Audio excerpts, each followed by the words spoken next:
2024 തുടങ്ങിയിട്ട് ഇന്നത്തേക്ക് 30 ദിവസമായി. ഈ 30 ദിവസം കൊണ്ട് സംഘികൾ എന്തൊക്കെ ചെയ്തു വെച്ചിട്ടുണ്ടെന്ന് നിങ്ങൾക്ക് വല്ല ബോധമുണ്ടോ?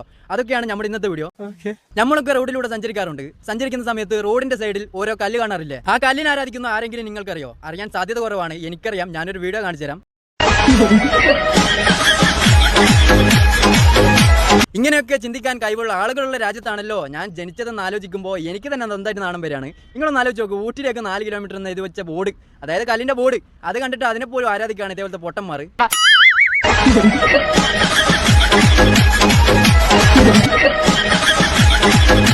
ഒരു കണക്കിന് അയാളെയും കുറ്റം പറയാൻ പറ്റൂല. കാരണം നമ്മളൊക്കെ ആരാധിക്കുന്നത് കല്ലിനെ തന്നെയല്ലേ. തൃശ്ശൂരിൽ BJP ഒരു പരിപാടി അവതരിപ്പിച്ചത് ഓർമ്മയുണ്ടോ? നരേന്ദ്രമോദിജിയൊക്കെ വന്നിട്ട് ആ ഒരു സ്റ്റേജിൽ കയറാൻ പറ്റാത്ത ഒരു പാവം ഉണ്ടായിരുന്നു നമ്മുടെ BJPയിൽ. അതാരാണെന്ന് നോക്കാം.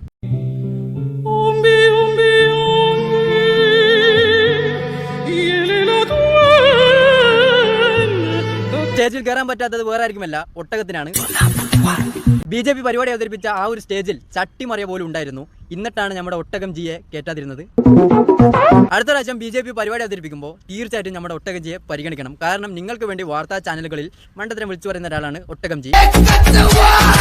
നമുക്ക് പെട്ടെന്ന് പോവാം, കാരണം കുറെ വീഡിയോ കാണാനുണ്ട്. അടുത്ത വീഡിയോ 47 ഓർഗനൈസറിൽ ഒരു മുഖപ്രസംഗം ഉണ്ടായിരുന്നു. അതിതായിരുന്നു ഇവരുടെ ത്രികോണ കാവിക്കൊടി. ആ കോണകക്കൊടി, നിങ്ങൾക്ക് RSSനോട് വിദ്വേഷവും വെറുപ്പും ഉണ്ടെങ്കിൽ ഒരിക്കലും അങ്ങനെ പറയാൻ പാടില്ല. കോണകക്കൊടിയോ? നിങ്ങളൊക്കെ വിട്ടുകാരനെ നിങ്ങൾ ചാണകക്കൊടി എന്ന് പറയുമല്ലോ. RSSലുള്ള എല്ലാവരും വർഗീയവാദികളല്ല എന്ന് വിശ്വസിക്കുന്ന ഒരാളാണ് ഞാൻ. പക്ഷേ നിങ്ങളുടെ കൂട്ടത്തിൽ തീർച്ചയായിട്ടും വർഗീയവാദികളുണ്ട്. ആ വർഗീയവാദികളെ നിലക്ക് നിർത്താൻ പഠിച്ചില്ലെങ്കിൽ BJP കേരളത്തിൽ നിങ്ങൾ എത്ര വലിയ ജാഥ നടത്തിയിട്ടും കാര്യമില്ല, BJP തന്നെ ആയിരിക്കും. 1948 ഇവരെന്താണ് ചെയ്ത്? നമ്മുടെ രാഷ്ട്രപിതാവിനെ വെടിവെച്ച് വീഴ്ത്തി. രാഷ്ട്രപിതാവിനെ വെടിവെച്ച് വീഴ്ത്തി എന്ന് പറഞ്ഞിട്ട് ഇവരെ താഴെയിറക്കാൻ പറ്റുമെന്ന് എനിക്ക് തോന്നുന്നില്ല. കാരണം അതിലും വലുതൊക്കെ ചെയ്തു വെച്ചിട്ട് ഇവരിവിടെ കേന്ദ്രത്തിൽ ഇപ്പൊ ഇരിക്കുന്നില്ലേ? സത്യസന്ധമായ കാര്യങ്ങളിലുള്ള സമയത്തല്ല. ഇതുകൊണ്ടാണ് പറയുന്നത്, മതം തലക്ക് പിടിച്ചു കഴിഞ്ഞാൽ പട്ടിണി കിടന്നാലും സാരമില്ല, നമ്മുടെ മതം വളരട്ടെ എന്നുള്ള ഒരൊറ്റ ചിന്ത മാത്രമേ ഉണ്ടാവും. അതിന്റെ ഏറ്റവും വലിയ ഉദാഹരണമാണ് BJP ഇപ്പോ കേന്ദ്രം ഭരിക്കുന്നത്. അടുത്ത വീഡിയോ. മുഖ്യമന്ത്രിയാവും. എല്ലാ കാര്യങ്ങളും കൈയിട്ട് വരാനോ? ഇപ്പൊ പൊതുവെ നടക്കുന്നതാണല്ലോ. എടാ, എല്ലാവരും ഒന്ന് ചിരിച്ചു കൊടുത്തേ. കാരണം അമ്മാതിരി കോമഡി അല്ലേ നമ്മുടെ ചേച്ചി പറഞ്ഞത്. അല്ല ചേച്ചി, ഞാനൊരു കാര്യം പറഞ്ഞോട്ടെ. ചേച്ചിയുടെ ചിരി അടിപൊളിയാണ് കേട്ടോ. ചിരിക്കുമ്പോൾ വായി ഇങ്ങനെ തുറന്നു വെക്കണമെന്ന് നിർബന്ധമാണോ?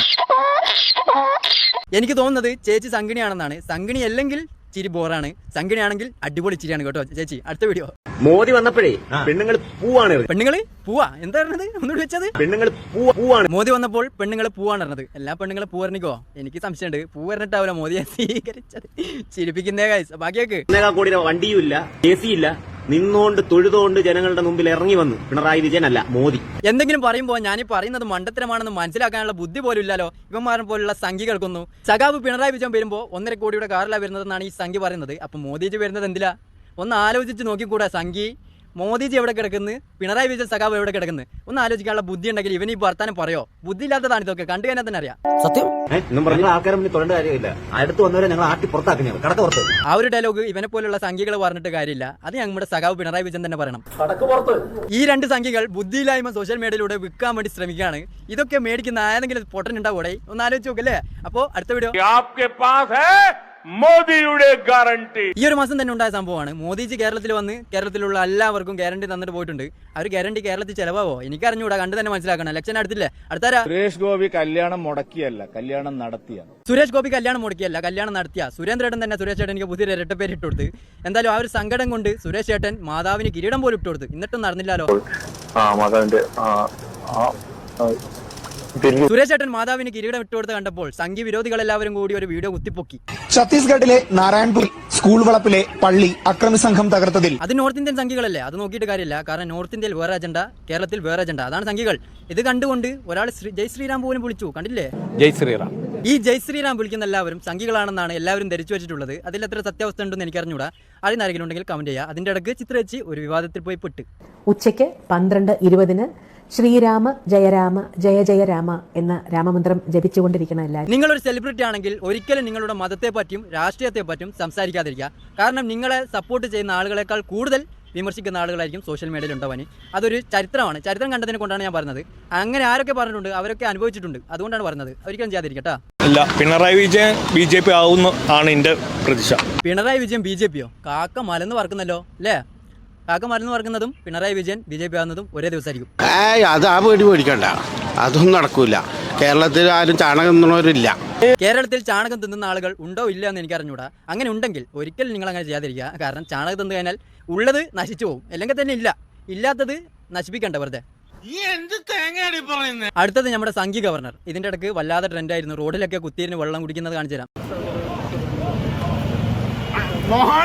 മഹാൻ ഇയാളൊക്കെ കോമഡി സത്യസന്ധമായിട്ടാണ് പറയുന്നത്. ഇതേപോലത്തെ ഒരു ഗവർണറെ നമുക്ക് ഇനി കിട്ടുമെന്ന് സംശയമാണ്. അമ്മാതിരി കോമഡിക്കാരനാണ് നമ്മുടെ എന്ത് ഗാനും എന്തെങ്കിലും ഒരു ഗാന് അടിപൊളിയാ, ആളടിപൊളിയാ. റോഡിലൊക്കെ കുത്തിയിരുന്ന് നോ ഗോ എന്നൊക്കെ പറയും. No, I will not go. You were giving them protection here. Police, they were standing here at the police protection. Police protection കൊടുക്കുക. കാരണം നമ്മളുടെ സ്റ്റേറ്റിലെ ഏറ്റവും വലിയ അറിയപ്പെട്ട ഒരാളാണ് റോഡിലൊക്കെ വന്ന് കുത്തിരിക്കുന്നത്. അപ്പോൾ നല്ല പ്രൊട്ടക്ഷൻ തന്നെ കൊടുക്കണം. അയാൾക്ക് എന്തെങ്കിലും പറ്റിക്കഴിഞ്ഞാൽ നമ്മുടെ സ്റ്റേറ്റിന് തന്നെ നാണക്കേടാണ്. അതുകൊണ്ടാണ് പറയുന്നത് അയാൾക്ക് നല്ല പ്രൊട്ടക്ഷൻ തന്നെ കൊടുക്കുക, പട്ടാളത്തിനെ കാവലിൽ നിൽപ്പിക്കുക. Police itself is breaking the law. Who will uphold the law? അപ്പം ഗവർണറും പ്രശ്നവുമായിട്ട് കുറേ നീങ്ങിക്കഴിഞ്ഞേരം BJPയുടെ നേതാക്കളൊക്കെ വന്ന് ചർച്ചയ്ക്ക് കുത്തിരിഞ്ഞു.